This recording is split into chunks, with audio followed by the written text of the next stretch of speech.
So everyone, now we are moving towards how we can assess and compare the performance of two mutual fund schemes, or how we can assess and compare performance of, let's say, investments, right? अलग अलग investments को हम कैसे उन्हें compare कर सकते हैं। तो उसके लिए we are going to study some ratios, उसका इन डेप्थ नॉलेज आज हम लेंगे। आई थिंक आपने इस रेशियो के बारे में बहुत सुना होगा जिसका नाम है Sharpe ratio. Let me tell you what it is. Nobel laureate है William F Sharpe, right? He introduced this concept and ratio to the world. That's why this is called Sharpe ratio. I'll take a very basic example. Let's say you need to go from Jaipur to Delhi. You have two options. Option number one, somebody will drive at 120 km per hour and will make you reach in 4 hours 30 minutes. Somebody will drive at 100 km per hour and will take, let's say, 4 hours 45 minutes. Right? Mathematically नहीं जाना है। In general, most of the investor will choose this option because they know 100 kilometre per hour पे गाड़ी चलेगा तो 20 kilometre per hour का जो risk है वो कम हो जाएगा जो मैं एक्स्ट्रा स्पीड चला रहा हूं। लेकिन होने को क्या है, 15 minute late. Why I have taken this example? Please try to understand. You cannot say that all the mutual fund schemes which are generating more returns are good. वो सारी स्कीम जो एक्सेल पे रिटर्न्स दे रही हैं बहुत अच्छा, क्या वो हमेशा अच्छी है? नहीं। अच्छी वो स्कीम है जो रिस्क के साथ अच्छा परफॉर्म कर रही है। यानी अगर ज्यादा रिस्क लेकर अगर आप ज्यादा रिटर्न बना रहे हैं तो आप बहुत अच्छा नहीं कर रहे हैं। रिस्क का एक मापक हमने पढ़ा है स्टैंडर्ड डेविएशन। ये आपके पोर्टफोलियो की टोटल रिस्क को बताता है, सिस्टमैटिक और अनसिस्टमैटिक दोनों। पोर्टफोलियो क्या अच्छा होगा? जिसके रिटर्न ज्यादा हो लेकिन स्टैंडर्ड डेविएशन कम हो, यानी कम वोलेटिलिटी के साथ रिटर्न ज्यादा बनाए। या दो पोर्टफोलियो के रिटर्न सेम है लेकिन आप उसको चुनेंगे जिसका स्टैंडर्ड डेविएशन कम है। And for an example, security A and security both are giving 15% return, but इसका SD मान लीजिए 18% है और इसका 15% है, you will definitely go for this because for the same kind of return, your returns are coming with the less volatility. तो यही कहलाता है risk adjusted performance. But as a financial planner, you cannot say that always the scheme which is giving you higher returns is better.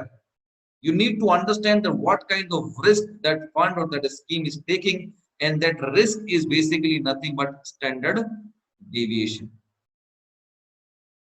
तो या तो कम risk लेके ज्यादा return बनाए या कम रिस्क लेके सेम रिटर्न बनाए, दोनों में ही आपको रिस्क एडजस्टेड परफॉर्मेंस अच्छी है। You need to understand. Volatility कम होगी, रिटर्न भी ज्यादा होगा, nothing like this. Return same है और वोलेटिलिटी कम है, nothing like this, right? और एक चीज और हो सकती है कि इसका परफॉर्मेंस को जज कैसे करते हैं वो हम आपको समझाएंगे। तो ये बेसिकली शार्प रेशियो आपको क्या बताता है? वो आपको बताता है रिस्क एडजस्टेड परफॉर्मेंस।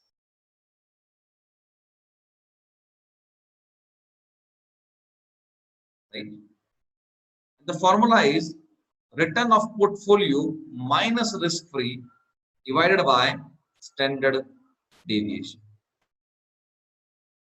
तो यानी ये पर यूनिट ऑफ रिस्क, यानी नीचे आपका स्टैंडर्ड डेविएशन है तो पर यूनिट ऑफ रिस्क में आपको कितना एक्स्ट्रा रिटर्न मिल रहा है ये आपको ये बताता है, क्योंकि रिस्क फ्री को आप पोर्टफोलियो से माइनस कर देंगे तो ये बेसिकली आपका वो रिटर्न होगा जो मार्केट से आपको आया है, क्योंकि रिस्क फ्री तो मिनिमम एक इन्वेस्टर को मिलता है।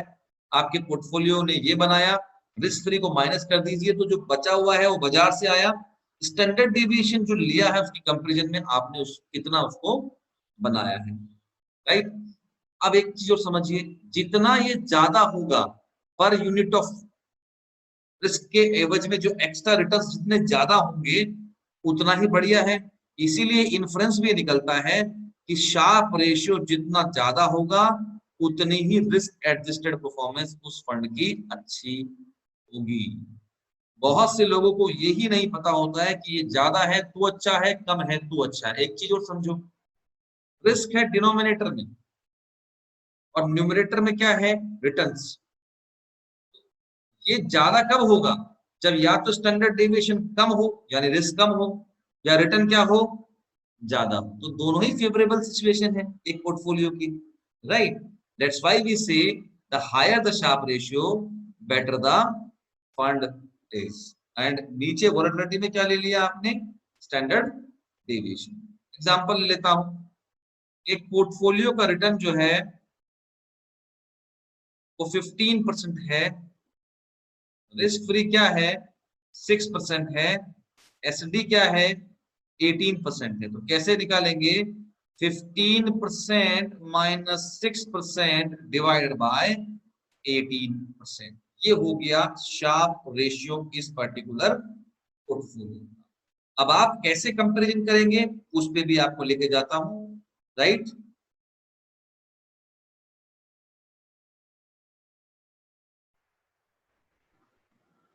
Now you can see here, यहां से अब आप if you can see this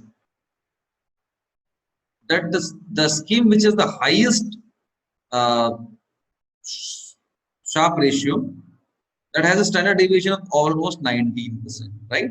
तो देखिए आप जैसे जैसे स्टैंडर्ड डेविएशन गिर रहा है, शार्प रेशियो गिर रहा है, स्टैंडर्ड डेविएशन बढ़ रहा है। तो यहाँ आप ये इंटरफेस निकालिए कि स्टैंडर्ड डेविएशन अगर कम होता है तो शार्प रेशियो ज्यादा होता है और वो वोलेटिलिटी को प्रॉपर्ली मैनेज किया है, ठीक है।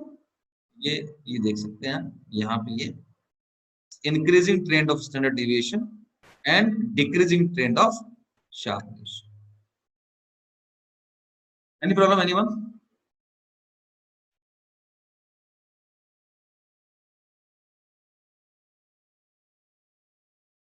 इंटरफेस निकालना बहुत जरूरी है, ये समझ में आना चाहिए क्या करना है।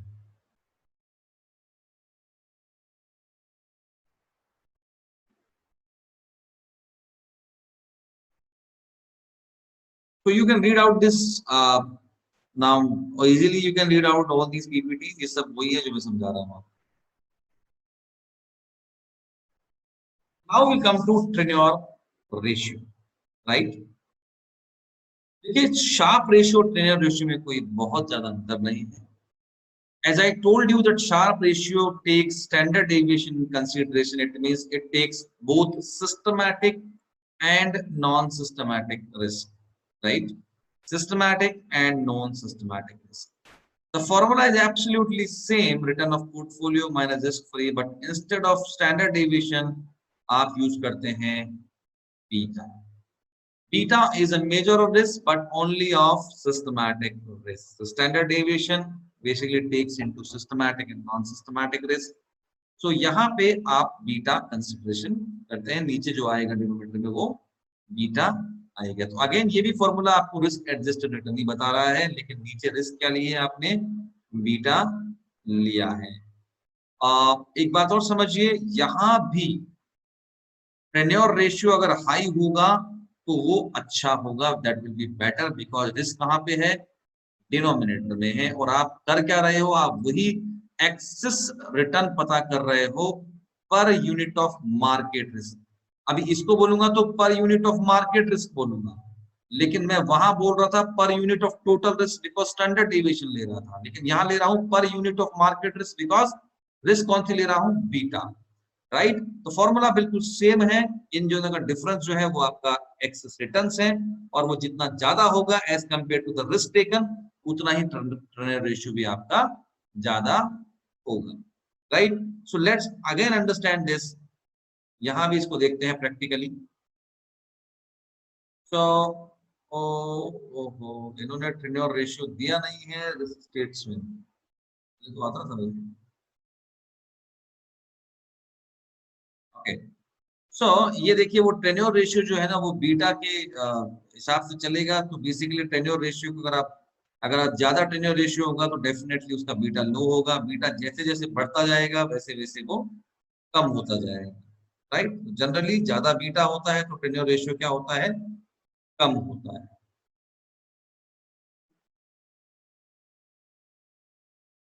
तो टेन्योर और शार्प में मैंने आपको डिफरेंस बता दिया है, दोनों ही रिस्क एडजस्टेड परफॉर्मेंस आपको बताते हैं, राइट। एक रिस्क लेता है टोटल यानी standard deviation which is taken by sharp, एक लेता है beta which is market risk, that is tenure. तो ये दोनों अब आपको समझ में आ जाना चाहिए, और आपको ये भी समझ में आ जाना चाहिए कि ट्रेनर रेशियो हो चाहे शार्प रेशियो हो, higher is better, right. Comparison करेंगे तो देखिए किसका ज्यादा है। अब आते हैं अल्फा पे, the most important thing. Generally when I ask people that what is alpha, people से सर ये जो बेंचमार्क है ना, इससे जितना ऊपर रिटर्न बनाते हैं वो अल्फा कहलाता है सर। सर निफ्टी 50 बेंचमार्क है एक mutual fund large cap scheme का, निफ्टी 50 ने 15 दिया और मेरे फंड ने दिया सर 20, तो अल्फा हो गया सर 20 माइनस 15 यानी 5। एक बात तो सही है कि अल्फा जो होता है वो परफॉर्मेंस होती है किसी भी म्यूचुअल फंड स्कीम की या किसी भी पोर्टफोलियो की ओवर इट्स बेंचमार्क, राइट। और वो जितना ज्यादा होगा उतना बेटर होता है, ये मुझे समझ में आता है, क्योंकि जितना ज्यादा परफॉर्मेंस मेरे बेंचमार्क से ज्यादा है मेरी, उतना ही मेरे फंड मैनेजर ने अच्छा काम किया है। बट क्या इस फंड के रिटर्न को इस निफ्टी 50 के रिटर्न से कंपैरिजन किया जाए डायरेक्टली, क्या ये सही है, इस पे ध्यान देने की आवश्यकता है। देखिए जेनसन जो इंडेक्स है वो कैपिटल एसेट प्राइसिंग मॉडल को यूज करता है।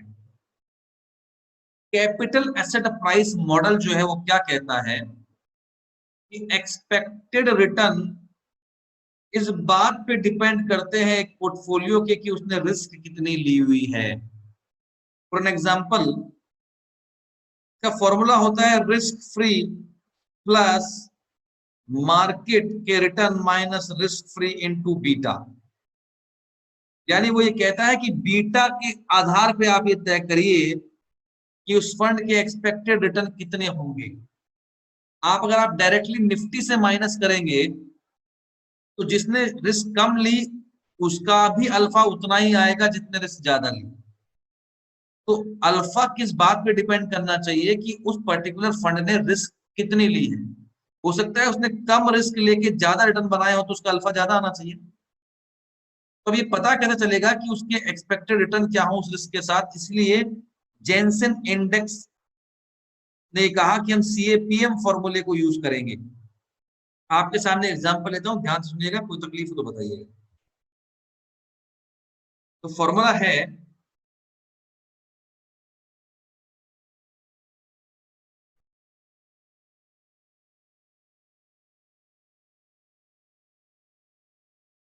Risk free plus market risk minus risk free into BT. ठीक। अब देखिए रिस्क फ्री का मतलब होता है कि वो रिटर्न जो इन्वेस्टर को बिना रिस्क लिए मिल सकता है, जैसे Mumbai inter bank offer rate my bond let's say it is 6%,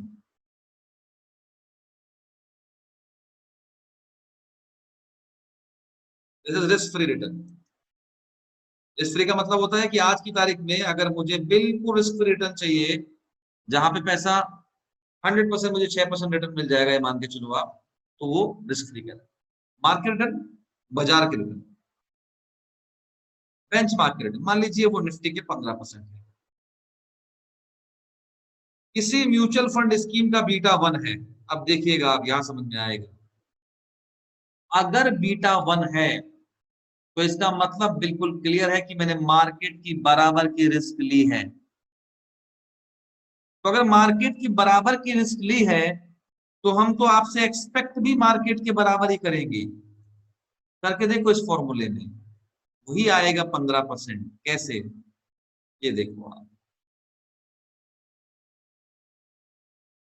6% plus 15% minus 6% into 1, वही 15% आ गए। यानी अगर आपने बाजार के बराबर का रिस्क लिया है तो आपके एक्सपेक्टेड रिटर्न मार्केट रिटर्न के बराबर होंगे। और लॉजिकली भी समझो, अगर रिस्क बराबर ले रहे हो तो इन्वेस्टर हमेशा बोलेगा कि बाजार ने 15 लिया, आपने भी रिस्क 1 लिया, बाजार के सेम लिया, तो बाजार के जितने मिनिमम रिटर्न तो आपसे एक्सपेक्ट करूंगा।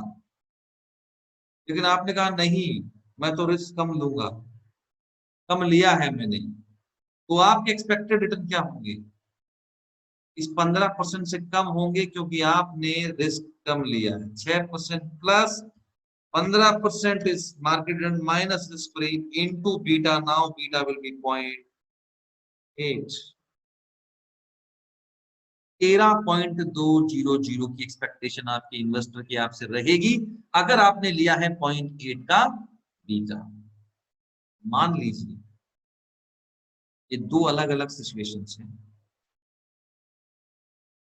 और आपका एक्चुअल रिटर्न, ये तो एक्सपेक्टेड है ना, जो एक्चुअल रिटर्न मेरा बना वो बना आपका 20%।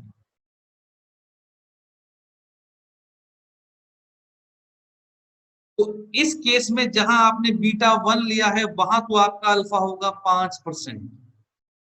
लेकिन जिस केस में आपने बीटा 0.8 लिया है वहां अल्फा होगा आपका ज्यादा, which is 6.80। Everyone please try to understand, direct benchmark में से नहीं घटाया जाता। सबसे पहले एक्सपेक्टेड रिटर्न निकाले जाते हैं बीटा से और उसके बाद ये तय किया जाता है कि अल्फा क्या होगा, तभी तो सही कंपैरिजन होगा।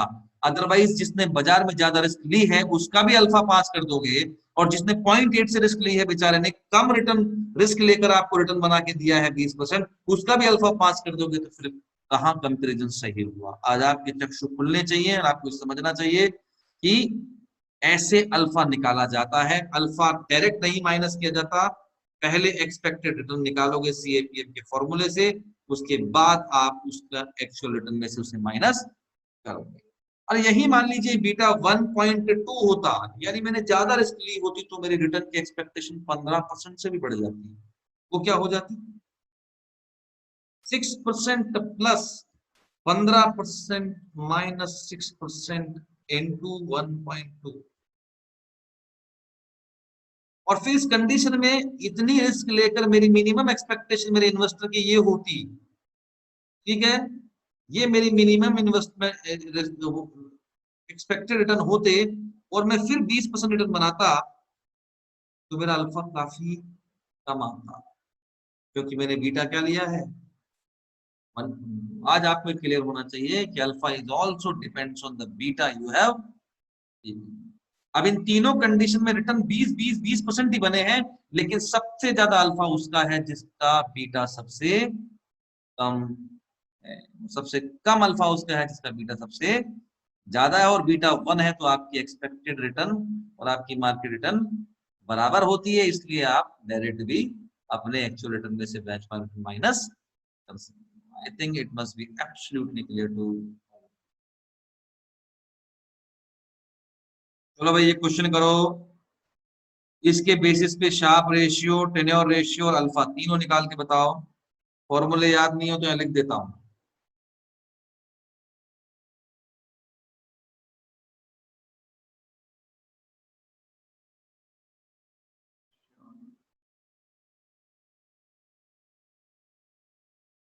Return of portfolio minus risk free divide by SD. ये तो हो गया शार्प का फॉर्मूला। आई, मेरे को लग रहा है नोट डाउन कर रहे हो आप साथ साथ, ठीक है।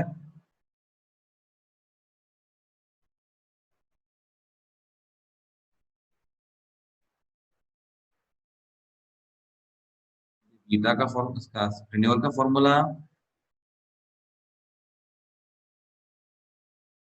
अल्फा के लिए सबसे पहले निकालना एक्सपेक्टेड रिटर्न, निकालोगे आप risk free plus market return minus risk free into beta, और फिर अल्फा निकालोगे actual return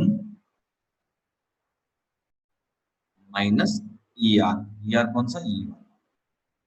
now please do it.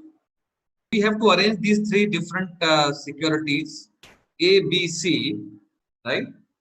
और रिटर्न है 5%, 4.74% इन पोर्टफोलियोज की। Let's say standard deviation 10%, 8%, 7%। Beta ये दिया हुआ है अपने को, ये अपने को मार्केट का रिटर्न और मार्केट का बीटा दिया हुआ है, स्टैंडर्ड डेविएशन दिया हुआ है और मार्केट का बीटा दिया हुआ है, right.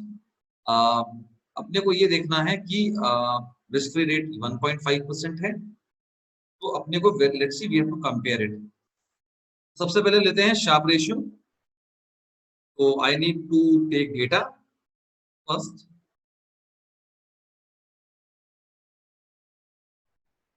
Sharp BCA, okay, very good. Others also please do it.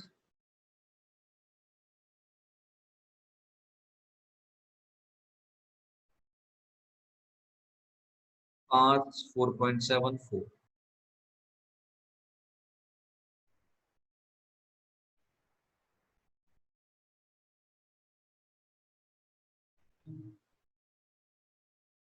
Division at 10.87.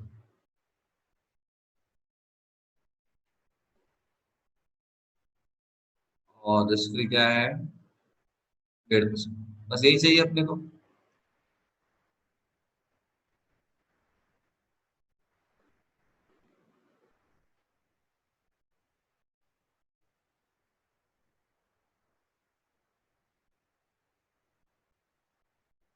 Very good, all of you are doing it, fantastic, very good. So I know this that higher is better, so I know the formula also। और ऐसे Excel पे करते हैं, calculator पे तो बहुत आसान है, ठीक है। इस हफ्ता आपको कैलकुलेटर के सारे वीडियोस मिल जाएंगे, पीवीएम के भी और स्टैंडर्ड डेविएशन, अल्फा, बीटा, ये सब तो अल्फा शार्प रेशियो तो आपको वैसे ही निकालना पड़ेगा, अल्फा तो ये कैलकुलेशन करके, ठीक है ना। और स्टैंडर्ड डेविएशन और मॉडिफाइड ड्यूरेशन वगैरह के डायरेक्ट फॉर्मूला दिए हुए हैं, तो आप कैलकुलेशन। तो आपका फॉर्मूला था return of portfolio minus risk free divide by SD, right. बड़ा सिंपल है, एक्सेल में तो ब्रैकेट लगाओ, रिटर्न ऑफ पोर्टफोलियो सेलेक्ट करो which is 5% minus risk free. अभी रिस्क फ्री लिखना है तो इसको या तो हाथ से लिख दो तो ये कांस्टेंट रह जाएगा क्योंकि रिस्क फ्री सबके लिए सेम है, या फिर क्या कर सकते हो, इसको सेलेक्ट करके फंक्शन F4 कर देना जिससे ये लॉक हो जाए। तो एक ही बात है, अगर आप हाथ से लिखते हो तो भी कांस्टेंट रहता है या लॉक भी कर सकते हो। Divide by standard deviation. अब देखो फायदा क्या होगा, अगली बार ये रिटर्न लेगा, अगली बार ये स्टैंडर्ड डेविएशन लेगा, अगली बार ये रिटर्न लेगा, फिर ये स्टैंडर्ड डेविएशन लेगा। तो मैंने एक बार लगाया, बार बार करने की जरूरत नहीं है। एंटर मारो, नीचे ले आओ। अब देखो सबसे हायर किसका है, number 1, number 2 and then number. तो अगर शार्प रेशियो की बात करो तो बी, सी और ए, इस तरह से ये आप इसको अरेंज करेंगे असेंडिंग ऑर्डर में। जैसे ये सॉरी डिसेंडिंग ऑर्डर में, बढ़ता हुआ गिरता हुआ क्रम है, सबसे ऊपर वाला सबसे नीचे, ऊपर उससे नीचे वाला उससे नीचे। और तो B is as on the perspective of Sharpe ratio सबसे बेस्ट है बी, उसके बाद सी एंड उसके बाद। अब इसको बीटा से निकाल लो टेन्योर को, तो बीटा क्या है 1.35, 0.9, 0.65। बार बार लिखने की जरूरत नहीं है, यहाँ पे बीटा ले लो, तो बीटा ले लो 1.35, 0.95 and 0.65। I have not done many mistake on this। 0.90। ये क्या करना है, बीटा के फॉर्मूले में आपको पता है सिर्फ एक चेंज है, वो है divided by beta. Standard deviation की जगह बीटा आ जाएगा, तो अब ये फॉर्मूला यहाँ लगा दो, रिटर्न ऑफ पोर्टफोलियो को यहाँ से सिलेक्ट करो, माइनस रिस्क फ्री, आज से लिख लो जैसे चाहो वैसे कर लो, रिस्क फ्री वही सेम है 1.5%, डिवाइडेड बाय बीटा। ये जब ट्रैक कर लाओ। अब हायर ले लो, सबसे हायर क्या है, ये है number 1, then it is number 2, then it is number 3। तो आ गया आपका सी बी ए। अगर आप बीटा से बात करोगे तो सी बी ए, और देखो ए लाजमी भी है, पूछिए क्यों, क्योंकि सबसे कम बीटा किसका है, इसका, राइट। और रिटर्न्स में कोई बहुत ज्यादा डिफरेंस नहीं है, ठीक है ना। तो लेकिन बीटा बहुत कम है, अगर एज कम्पेयर देखा जाए तो जो बीटा का परसेंटेज डिफरेंस है वो बहुत ज्यादा है as compare to percentage difference. यानी 4% रिटर्न अगर 0.65 बीटा से मुझे मिले तो मेरे हिसाब से वो सबसे बेटर रिस्क एडजस्टेड परफॉर्मेंस है। ये इंटरप्रिटेशन आज आपको आना चाहिए। You getting this? 1% के डिफरेंस में 0.65 से बीटा 1.35 हो गया। यानी रिटर्न तो आपको 4 की जगह 5 हुआ, सिर्फ 1% बढ़ा, लेकिन आपका बीटा, तो ये बीटा कितना हो गया, ऑलमोस्ट डबल, राइट। तो इसलिए ये कहते हैं रिस्क एडजस्टेड परफॉर्मेंस करना। तो आज कोई फंड 5% का सिर्फ आपने एक्सेल पे देख लिया, अच्छा इसमें इन्वेस्ट कर दो, तो आपने ये नहीं देखा कि उसने बीटा कितना ले रखा है। इसीलिए आप डायरेक्ट क्या देख सकते हो, ट्रेन्योर रेशियो आप डायरेक्ट देख सकते हो, और आप ये देख सकते हो कि जिसका ज्यादा ट्रेन्योर रेशियो होगा इसका मतलब उसकी रिस्क एडजस्टेड परफॉर्मेंस उतनी ही अच्छी है। And then same goes for the Sharpe ratio also. ठीक है, तो आज ये 2-3 टूल आपको ऐसे मिल गए हैं जिससे आप एक अच्छा जजमेंट म्यूचुअल फंड स्कीम्स को लेकर निकाल सकते हो। तो प्लीज आज के बाद एक्सेल को रिटर्न देखना छोड़ दो, इन रेशियोज को देखो, शार्प रेशियो, टेन्योर रेशियो, आपको ज्यादा अच्छा उसका एनालिसिस मिलेगा। आखिरी बात जो आज इसमें है वो है अल्फा की, राइट। तो अल्फा में आप निकाल लीजिए एक्सपेक्टेड रिटर्न्स, और एक्सपेक्टेड रिटर्न्स तो बीटा से निकल जाएंगे आपके, और मार्केट रिटर्न, और ये आपको दिए हुए हैं। तो मार्केट के रिटर्न्स हैं 4.5%, और रिस्क फ्री है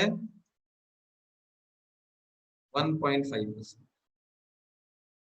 ठीक है, ये लीजिए एक्सपेक्टेड रिटर्न निकाल लीजिए तीनों सिक्योरिटीज के अलग अलग। इसका बीटा है 1.35, 0.9 एंड 0.65। बीटा के हिसाब से ईआर कैसे निकलेगा, भी समझाया था मैंने, risk free which is 1.5% plus market return 4.5% minus risk free. सिर्फ बीटा बदलेगा, बाकी ये सब चीजें चेंज होंगी, सिर्फ बीटा बदलेगा, क्योंकि ये तो सेम रहेंगी सबके लिए, रिस्क फ्री और मार्केट रिटर्न। देखिए ये एक्सपेक्टेड रिटर्न आ गए ए बी और सी से, एक्सपेक्टेड रिटर्न ए और बी और सी के। हालांकि यहां से डायरेक्ट भी ले सकता हूँ फिगर, लेकिन आपकी सहूलियत के लिए यहाँ लिख रहा हूँ। ये आपके एक्चुअल रिटर्न है, तो आपको पता है क्या करना है, एक्सपेक्टेड रिटर्न्स आपने निकाल लिए हैं, ये आपके एक्चुअल रिटर्न है। एक्चुअल रिटर्न में से एक्सपेक्टेड को माइनस कर दो, ये लो, दिस माइनस दिस। ये अल्फा है, पहले वाला का अल्फा नेगेटिव में है, ये तो गया, यानी सबसे लो पायदान पे आप रखेंगे। यहां से डेसिमल पॉइंट बढ़ा लो, एग्जैक्ट पिक्चर चाहिए तो ये है नंबर 1, ये है नंबर 2, और ये है नंबर 3, क्योंकि अल्फा में भी हम वही लेते हैं जो सबसे ज्यादा होगा वो सबसे। सी बी ए, सी बी ए अल्फा के हिसाब से, सी बी ए ट्रेन्योर के हिसाब से, और बी सी ए शार्प के हिसाब से। ये आपने इनका मतलब बेसिकली बेस्ट टू वर्स्ट आपने इस ऑर्डर में इनको जमा दिया।